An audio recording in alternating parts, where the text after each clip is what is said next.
Okay, everyone, welcome to the Respect the Math podcast brought to you by Reliable Tech Help. For all your IT needs, call Reliable Tech Help at 502-797-7399 or visit our website at reliabletech, that's T-E-K, help.com, reliabletechhelp.com. I'm your host, Digital David Snyder. Here at the Respect the Math podcast, we talk about everything from technology to business, science, popular culture, and more. Basically the things that I'm interested in because I'm kind of selfish that way. You can find us on Facebook, YouTube, and podcast apps from Apple, Google, Spotify, Amazon, iHeart, and others. Please interact with us online, and if you like what you hear, please subscribe and share our content. We'd love to hear from you. Today, our guest is Dr. Susan Brooks. Welcome. Hi. She is a physical therapist, and her practice is Dry Needling Relief. They're located at the corner of 64 and Blankenbaker across from the Southeast Christian Church. It was hard to get that out. Hard to miss that as a landmark, right? Right. Yeah. Well, welcome to our show today. Thank you. Yeah, thanks for having me. I'm really excited to do this. Yeah, and we're going to talk about physical therapy and specifically something you do a lot of called dry needling, right? Correct. Tell us about your background, how you got into physical therapy and then dry needling, and how you can help people. Yes. Okay. So I actually, when I went to college, I changed my major 4 times because I didn't quite know what I wanted to do, but I was really into fitness. And I actually was dating a guy who was going to go into physical therapy, and I knew nothing about it. And I thought, that's something that sounds like I want to do. So I did a little more research and realized that's my path that I wanted. But I had to change colleges in order to do that. I was paying for my own college at that time, and I couldn't really afford to go to another college that was more expensive. Mm-hmm. So I joined the Air Force. Oh, I didn't know that. So, yep, I was in the Air Force for 4 years and did meteorology. Really? But my plan was to get college paid for because PT school is very expensive. And so I did that for 4 years, got out, ended up applying to Northern Illinois University, got into their program, graduated, and I actually was in Illinois where I practiced for a couple of years. Then I moved to Maryland and I practiced for a few years there, and then here in Kentucky for the past 12 years. Wow. Let's back up. The Air Force, you studied meteorology in the Air Force? Yes. Really? At a college or in the Air Force Academy or something like that? No, in the Air Force. Okay. So I was enlisted, and they take you through tech school, Yeah. and you can do something what they call fast tracking as well, and do more forecasting. Yeah. So That's yes. great. 2 things. Thank you for your service, by the way. Thank we you. respect everybody who serves and our first responders, et cetera. Second thing is, you have to be very smart to do meteorology. I took a class, and it's equal parts science and biology and physics and astronomy. And chemistry too, right? It is, Yeah. but it actually helped me with becoming a physical therapist because physical therapy is a lot of science-based as well. So Sure. it kind of, bled over into that as far as the educational background. Perfect. So you did the 4 years in the Air Force, learned meteorology, and then you went to Northern Illinois University and got a bachelor's degree in physical therapy or biology, or? I got my bachelor's degree is in health science. My master's degree was in physical therapy, but then I went back to school to get my doctorate. They didn't have a doctorate degree back then. They were just starting to transition into that. So I actually went back to school to get my doctorate degree. Perfect. And so tell us about your after education experience. Did you start your own practice quickly, or did you work for another practice? How did you get your experience after getting educated? So 18 years of actually working for other companies, running actually their business for them. I became a clinical director when I was in, just before I left Illinois. Clinical director in Maryland, and then when I moved here in Kentucky, I was a clinical director for many years. My last clinical job was I worked for a company for 9 years, opened 2 clinics for them before I decided to go out on my own and do my own practice. So you know the business side too. Yes. Wow. Now, while you were doing this business side of the industry, were you also practicing, or focusing solely on running these businesses? No, I had to see patients and run business. Okay, good. That's So, what I figured. I wanted to clarify that. yeah, I had to do both. Okay, so 18 years of both practicing and building businesses and managing people and making payroll and budget and all that kind of stuff, right? Correct. Wow, that's some pretty solid credentials for what you're doing now, right? Yeah, but it really helped me out going into my own business. So having that background on how to run a business and meet budgets and stuff like that, it did really help me out. Yeah, so you've certainly paid your dues. You've seen both the practitioner side and the business side. That brings us to present day. How long has your practice been in existence? So I've been in practice for my own business a little over a year. Okay. And did you get burned out with working for other folks, or just wanted to try something new, or what led you to take that leap? Yeah. I got the PT burnout, which a lot of medical practitioners do. They get the burnout because two things: insurance based and just running a business trying to make money. So insurance dictates in the medical field on how many patients we see and how much we get reimbursed. Mm-hmm. So we end up trying to see more and more patients in a given time period during a day, cram them all in order for us to make our overhead and pay bills and all that. And what I found was that was making me as a practitioner, as a clinician, less effective. Sure. So I was trying to see 5 patients at one time. The insurance company would not reimburse for certain things. They don't reimburse certain insurances, like Medicare don't reimburse if you see more than 1 or 2 patients at a time. You can't make your overhead. So I was really doing what most physical therapists end up doing in that kind of field is you're just running people through it. It's almost like a what do they call it? Like just factory farming, essentially. Yeah. Just and you throw them on a bike and say, here, get on the bike for 10 minutes. It's going to help loosen you up, and that's just because we need time to go work on someone else. Yeah. But so that when I went through COVID, which we all had, where we either got laid off or we lost our jobs or we just had to quit in general. My clinic, we closed for 2 weeks. That's because the governor said that outpatient physical therapy was not essential. He then came back and said, no, it is essential. So I was able to get back into the clinic and see patients, but it had to be emergent patients only. So basically post-op. Emergency, in other words? Well, yes. Okay. And so I was seeing patients. I had laid off my staff, and I hadn't brought them back yet because the amount of patients that I could see by myself. Okay. So I was, during the 2 weeks that I was off, and my patients still needed to be seen. They couldn't just go home and do nothing. They just had knee surgery or shoulder surgery or back surgery or whatever. So what I did is I would go see them pro bono. Oh, wow. And I made sure I asked the company I worked for, is this legal? Can I do this? Yeah. And am I covered? And they're like, yeah, that's fine.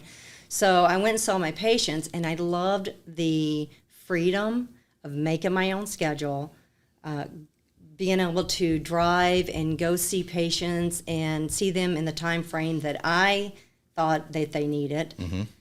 And so then when we were able to come back from COVID and get started again, that's when I kind of really hit that burnout level where I really wanted to be able to treat patients. What I got into physical therapy for in the first place was to treat patients as a whole person and not just a body part as quickly as I could because I need to get somebody else in. Yeah, a unit of production, so to speak. Yeah. So you got a taste of that, what it could be, right? Right. You could give a personal level of service and much more specific care to each patient that they needed, right? Right. You think in that sense COVID was an opportunity for you, right? Because you wouldn't have done that had you not been shut down for 2 weeks, right? Right. I think it was a really great opportunity.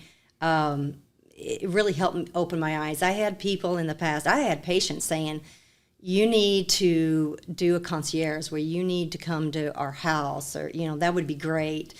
And of course, I was like, oh, no, that, I don't know how to do that. That wouldn't work. I couldn't.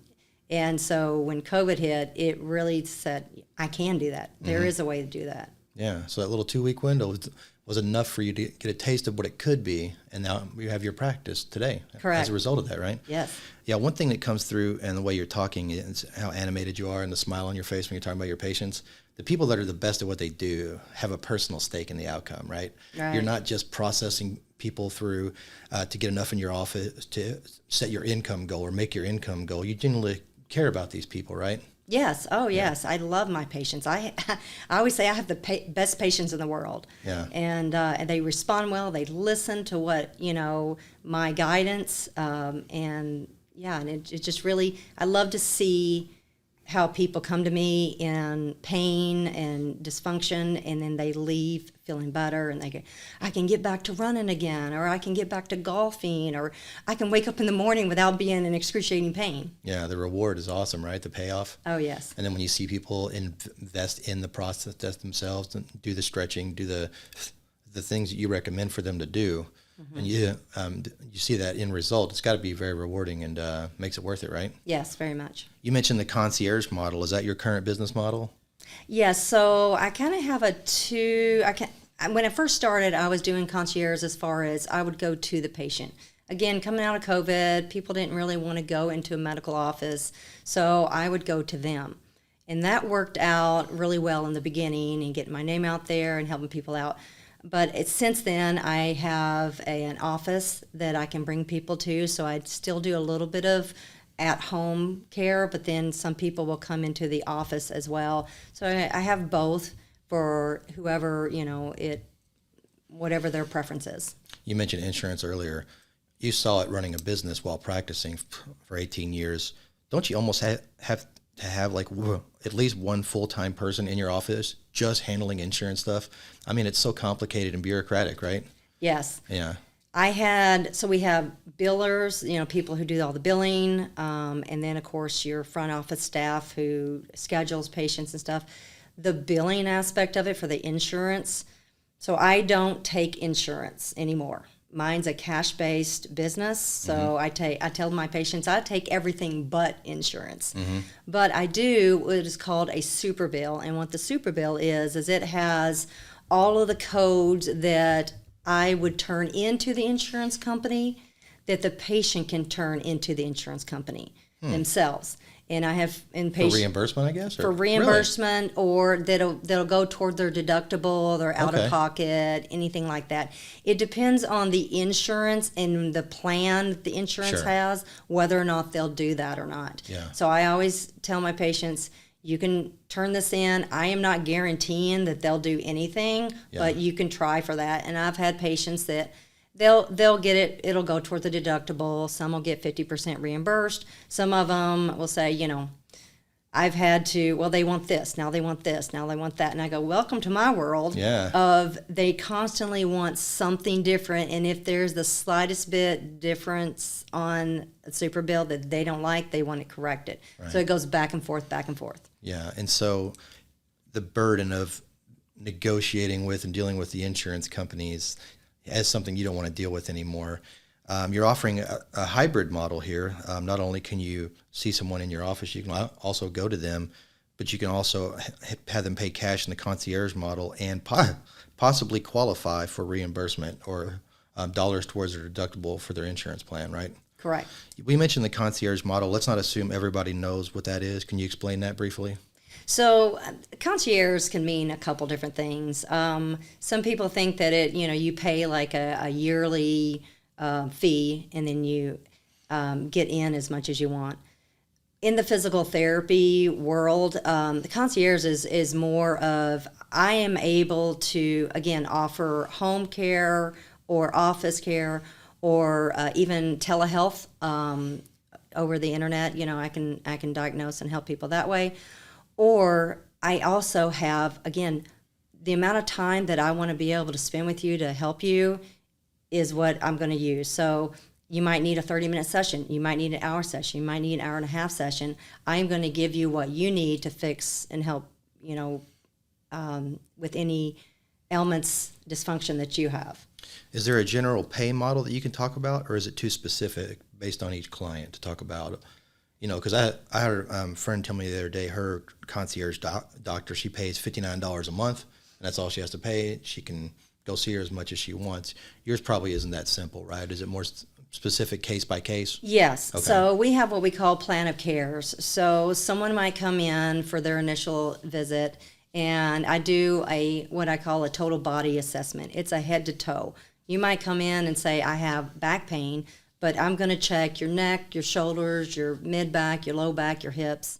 And then from there, I do a plan of care, and I say, okay, this is what I see is going on with you, and this is how many visits that, in my expert opinion, that would take to help fix that problem. Mm-hmm. So people buy more of plan of care from me than just a one-off or right. Okay. Right. Yeah, and so does it typically cost them less than going with an alternative model, a traditional insurance fee-based model, or how does that work?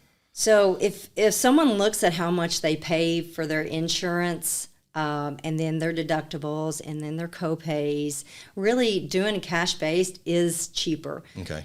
In the insurance world of physical therapy, the patient we are told that they have to be seen 2 to 3 times a week.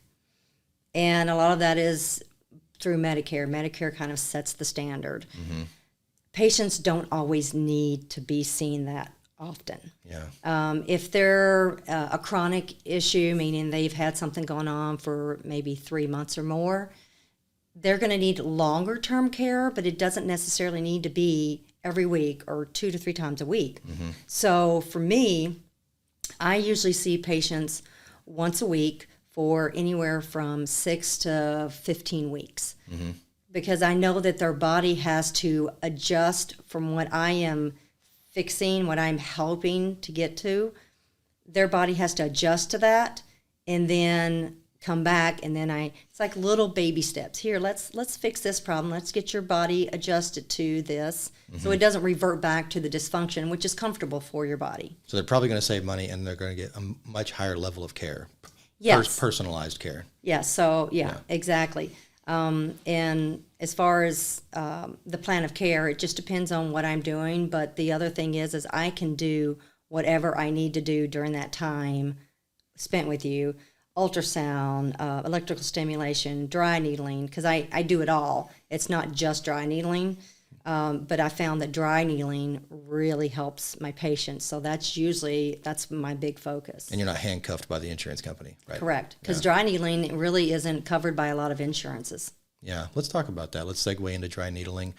Is that the primary service you offer your clients, or is it? Talk to us about that. Sure. Yeah.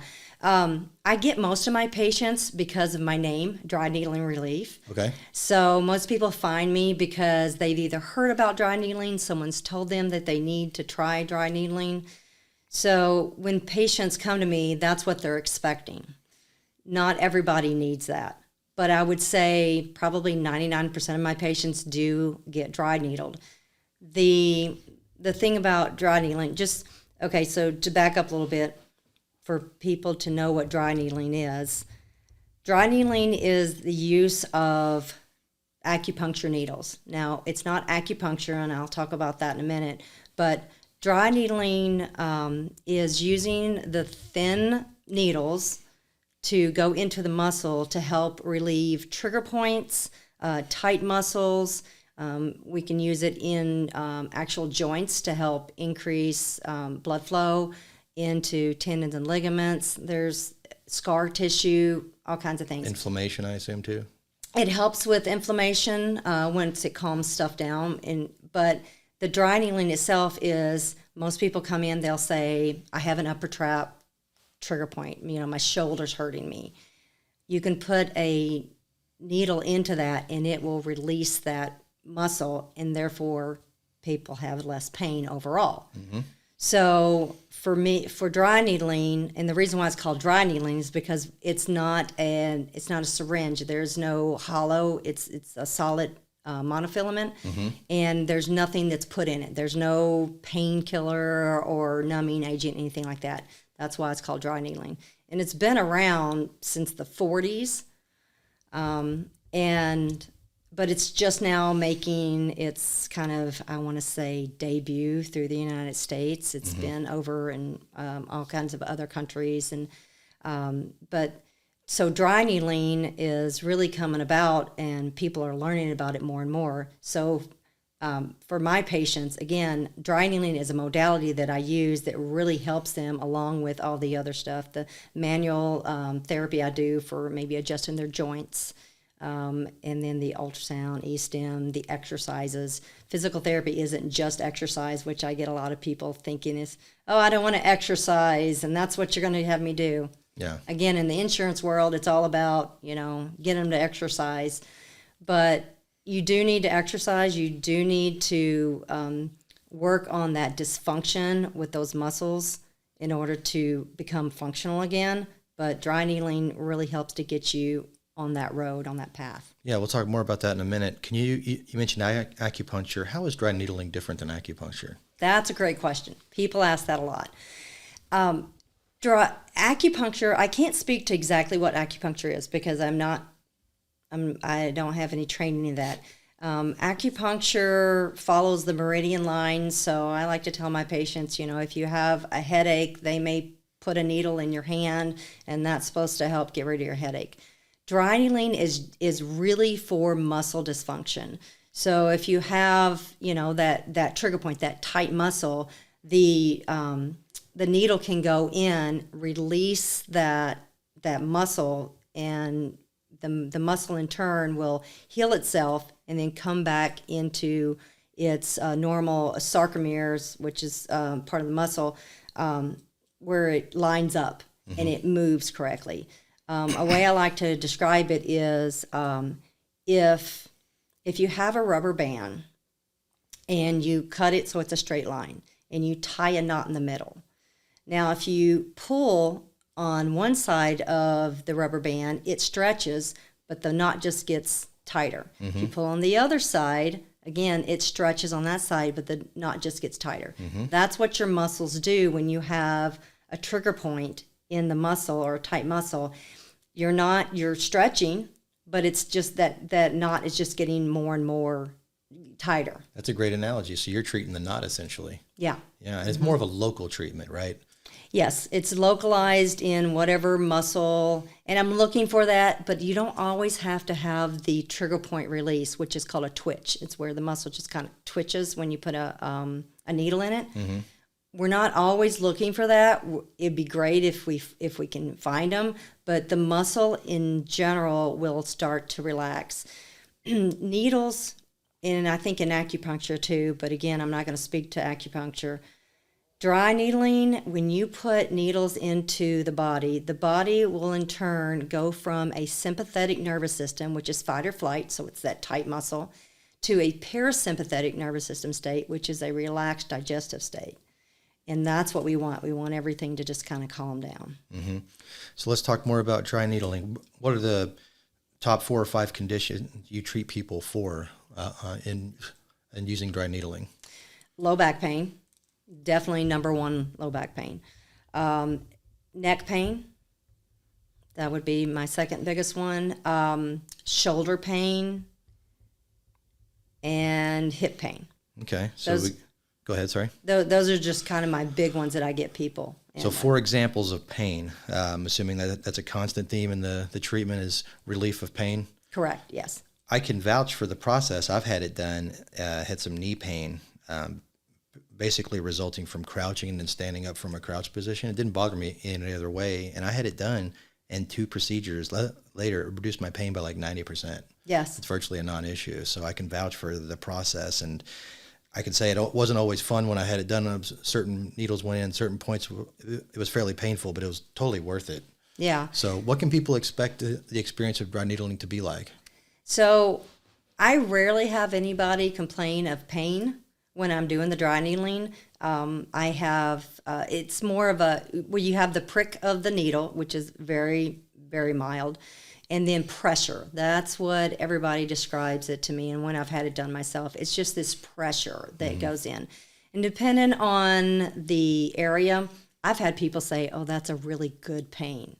It's just that good pain. I had a patient actually before I came here this morning that I did TMJ. So I do needles more in the facial area. Oh, wow. And she goes, "Wow," she goes, "I know this is a weird way to describe it." She goes, "But it feels like a pimple being popped."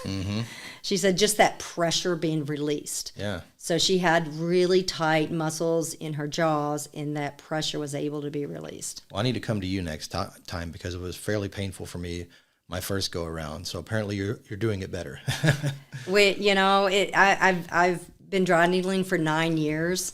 And I'm sure the people when I first started probably said that it was painful. Yeah. But yeah, it's if you've got the right technique, and it generally is not painful. Yeah. How many visits typically does it take to start seeing some benefits from something like that? Most of my patients see a benefit within 1 or 2 visits. Now, I like to see them for a little longer than that because, again, your body has to adjust from the dysfunction of that muscle to a function. So I usually have patients anywhere from 6 to 15 visits, depending on what's going on with them and how long they've had their issue. If they've had it for years, their body has now adjusted to that dysfunction, and now we have to retrain everything, and it's not going to be an overnight. Yeah, I heard a chiropractor once tell me, your treatment doesn't stop when the pain stops, right? Right. That's our temptation, is to be like, oh, I don't feel the pain anymore, so I don't need to get treated, right? Right. That's not true in your practice either, right? Right. Well, and us, I think as Americans, we like the quick fix. So we do want the shot that'll fix it, or the pill that'll fix it, and that might fix it for a little bit, but I always tell people that dysfunction is going to turn around and come back eventually, or it's going to manifest somewhere else because the body's going to find a way to the easiest route. Yeah. You mentioned 4 types of pain that are common. What are some examples of things you can treat that people might not think of? Dry needling could help. Okay, yeah. Scar tissue. I currently have a patient right now that she has had 13 hip surgeries because she was born with hip dysplasia, so her hips weren't in the socket, basically. Wow, both of them? Yes, both of them. Wow. So she has lived with pain for 30 some years, and she found dry needling, and I am dry needling her scars, and she's had I'm going to say 2, maybe 3 visits. And in those visits, even after actually the first one, she said, "I feel like I'm in my body again and my hips are moving better." Wow. And after this last one, she said, "I could feel my actual muscles in my legs that were tight that I've never felt before because my hips were so tight that they would not move." And so scar tissue is great. The people women who've had cesareans, because that kind of pulls on your abdominal area. So scars, I can do scars. Again, TMJ for people who have the tightness, they clench their jaws at night. Plantar fasciitis, so if the bottom of their feet, they get up in the morning and it's like, stepping on glass.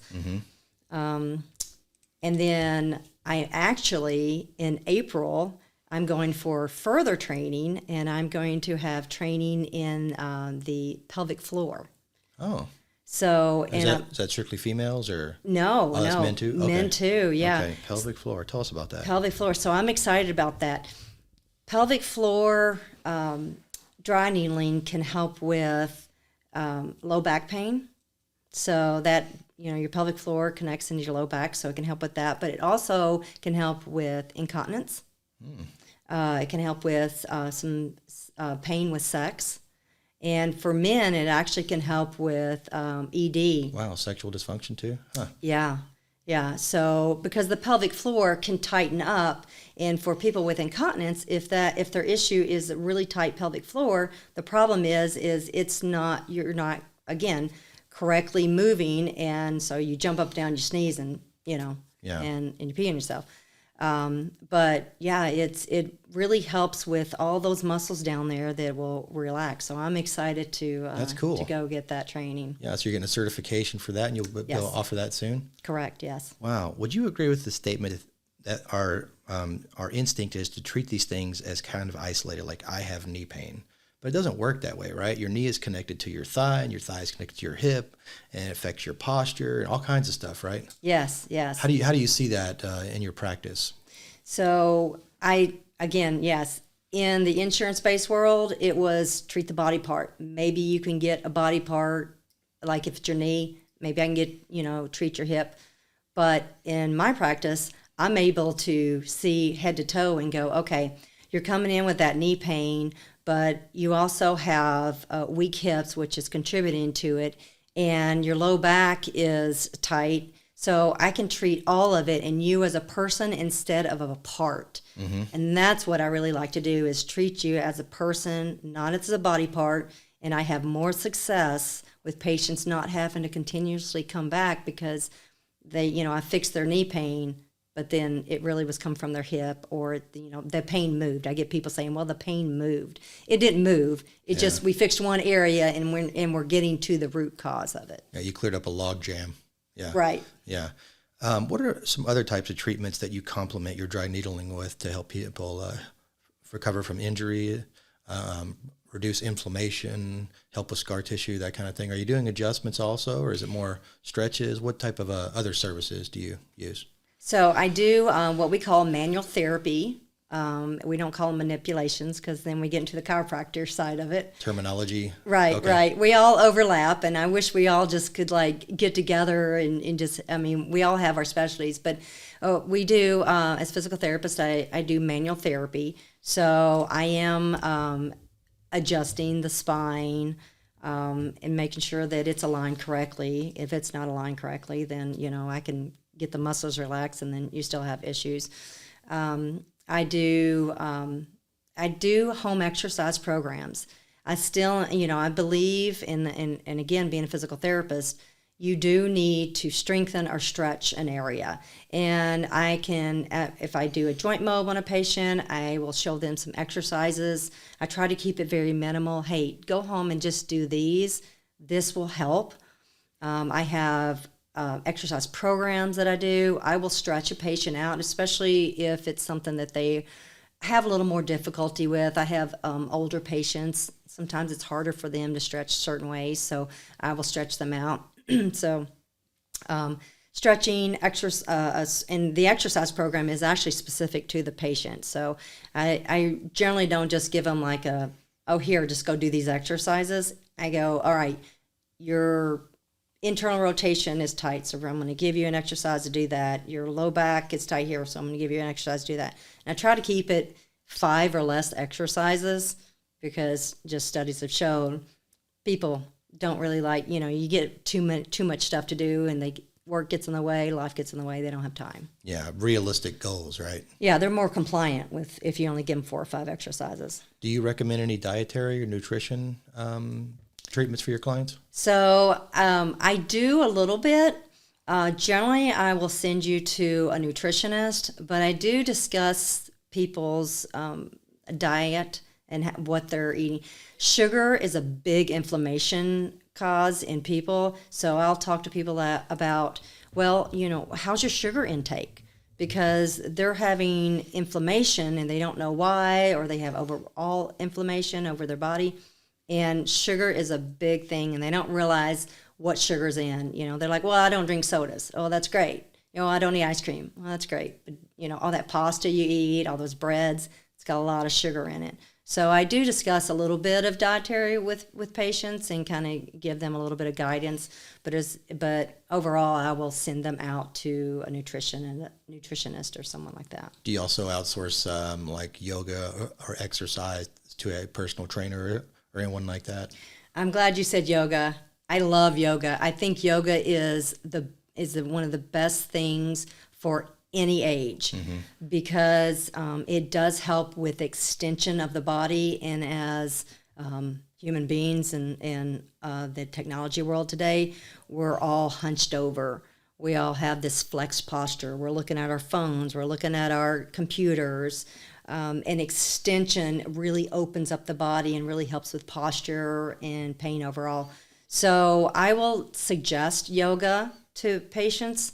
I will send them, some people, to personal trainers that I know that are going to not overwork a patient, that understands injuries better. But yoga is a big thing. I tell people to go to yoga class, and it's not a specific place that I send them to. Like, if you want to do it at home, go to YouTube and find something there. If you want to go to a class, go to a class and just talk to the instructors. Yeah. So with your practice, the obvious walk-in customers complain of some type of pain, right? Correct.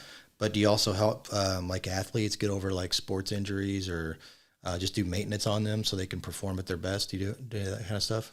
Yes, so I do have what is called a wellness program, which is once a month that patients can come into after they finished with their plan of care with me. But I do have some athletes. I have some jiu-jitsu that do different competitions. Actually had a WWE wrestler that was in town from Canada. Oh yeah, what's the name? I can't tell you his name. Oh, sorry about that. Yeah, that doctor-patient. Yeah, doctor-patient confidentiality. Yeah. But yeah, they were filming some kind of Netflix thing here, and so that was interesting. But yeah, I get some athletes. I would say my majority of patients, though, are between the ages of, I'd say, 30 and 65. And men and women, and it's just people that they're at work, they're doing their thing, they're having some pain here and there. They try to get back into the gym, they hurt themselves there. So that's more of what I get is just your average everyday. I hurt. And would you say someone who's tried other forms of pain management or therapy that haven't worked would be a good candidate to come talk to you, see if you can help them? Oh yes. Yeah. So I tell people all the time, you don't need to run and get an MRI and an X-ray and an injection. Like try to go into a physical therapist or coming to see me first, because I can help guide you to where you need to go. If it's something that I can't help you with, I'm gonna say you need to go to an orthopedic and you need to see this type. Mm-hmm. Some people go to their primary physicians, which is fine, to place to start, but they generally, they're going to colds, asthma, they're going to take care of diabetes. They're going to in turn send you to someone else as well. When you have an orthopedic problem, which is again what I do, orthopedic meaning, my shoulder hurts, my back hurts, my foot hurts, they're going to in turn probably send you to a physical therapist anyway, after they do an X-ray and an MRI. And if you're not a surgical candidate, again, I can say, well, this is something that you don't need to go run and have surgery for. So why go to them and then go to me and then go back to them? I'm trying to save you money and in turn help heal you while you're, maybe you do need to go see an ortho, but you can see me in the meantime. Yeah, you're going to do what's right by the client. If that's you, great. If not, you're going to refer them somewhere else. Correct. You mentioned surgical candidates. That was my next question. In some cases, you can help people avoid surgery, right? Yes. So rotator cuff repair is a big thing that I talk to people about. You can have a tear.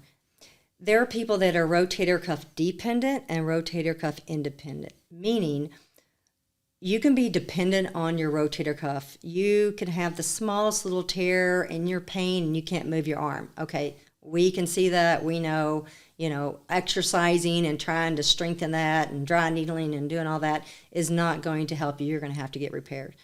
Most people, though, are rotator cuff independent, meaning you can have a tear, you can have a large tear, and all your other muscles, if you strengthen that and get everything stretched out the way it needs to be, then over time, you can continue to use that arm. You'll be in less pain. You won't have to have surgery. And will injury repair itself over time if you do it right?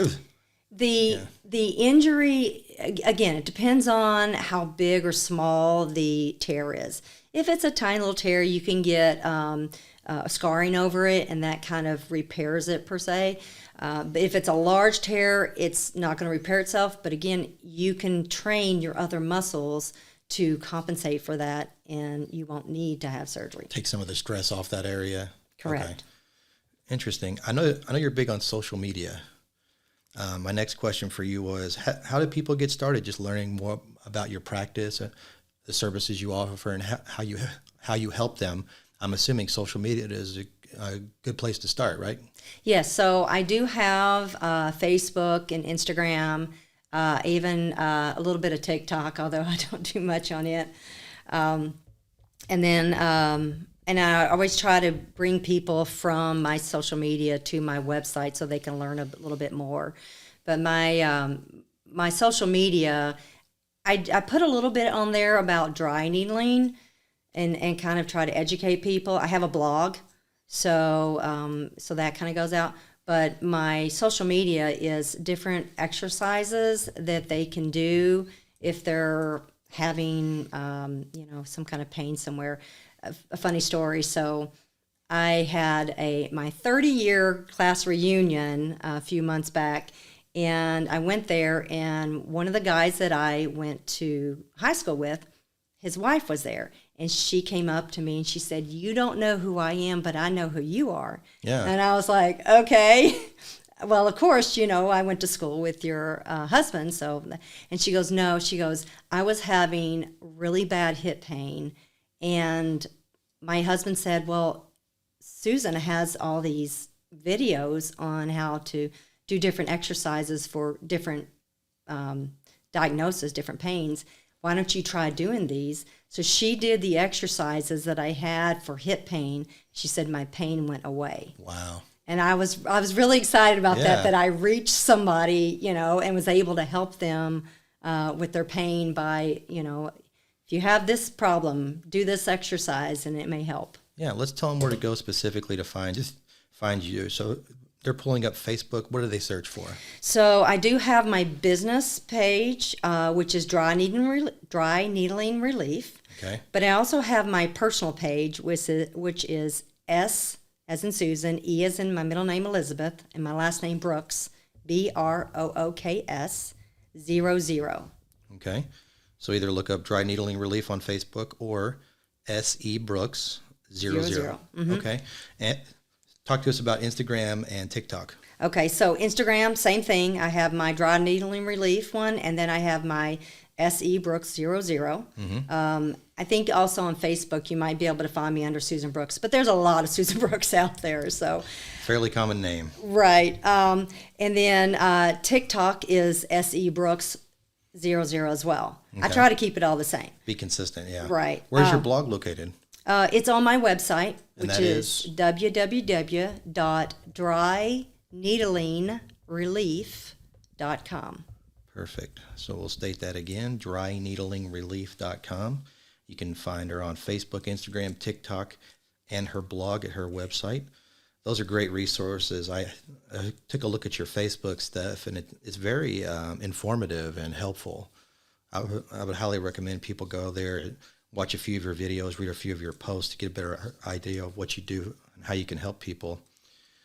Thank you for joining us today. Yes. We've talked about a lot of different things. Like I can say personally, I'm a proponent of dry needling. It helped me, and next time I need it, hopefully I won't. I'm certainly going to come to you. Great. Yeah, I would love to be able to help. Absolutely. At this point, I have 3 questions for you. Okay. Are you ready? Ready. All right. This segment of 3 questions is brought to you by our nonprofit See Good to Be Good, which aims to act as a source of hope, motivation, and inspiration to help folks achieve their dreams. We're currently accepting donations of time or money to help fund our needs-based scholarship to help a young person pay for their education in the arts. If you'd like to help, please let us know. Question number 1, why are you successful? Because I care about my patients. Short and sweet. Mm-hmm. And why are you happy? Because I'm doing what I love. Yeah, I like it. Final question, what obligation do you feel to help other people? Oh, obligation. I don't feel obligated to help people. It's something that I want to do. I love helping people feel better. So you do it for selfish reasons, right? I do. You're right. Right. Because it makes me feel good. That's right. Yeah. That's great. Thank you for that. Thomas Edison is a big influence of mine, and he once said, I have not failed. I've just found 10,000 ways that won't work. Yes. So I'm assuming, based on your life story, persistence is a common theme, right?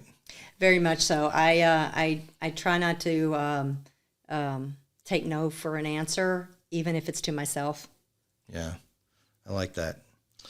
If you would like to be a guest on our show, or you would like help creating and or distributing your own podcast content, please contact us for more information. I'd like right now to take a moment to thank myself, because without me, none of this would be possible. I script and cast the show, host and produce the show, and edit and distribute the show online to 8 platforms. I know I'm a little biased, but I want to thank myself. Yeah, no, this is great. Yeah, and let's take a minute to recap here. Our guest today was Dr. Susan Brooks. She's a physical therapist. Her practice is Dry Needling Relief. They're located near 64 in Blankenbaker, across from Southeast Christian Church. And give us all your pertinent information, your phone number, your website again, email. What's the ideal way for someone to find you and interact with you? Okay, so my phone number is 815-501-4125. I've had it for 20 years. I'm not going to get rid of it. Okay. My email is drsusan@dryneedlingrelief. And then my website is www.dryneedlingrelief.com. You can get a hold of me on any of those platforms. And then also, if you go to my website, there is actually 2 buttons there. One that says make an appointment, and the other one is talk to a PT. So either one of those as well. And what does that initial consultation look like? Is that a free consultation to kind of get to know the client and see if you can help them, or what does that process look like? The initial consultation is a 20 to 30 minute evaluation head to toe.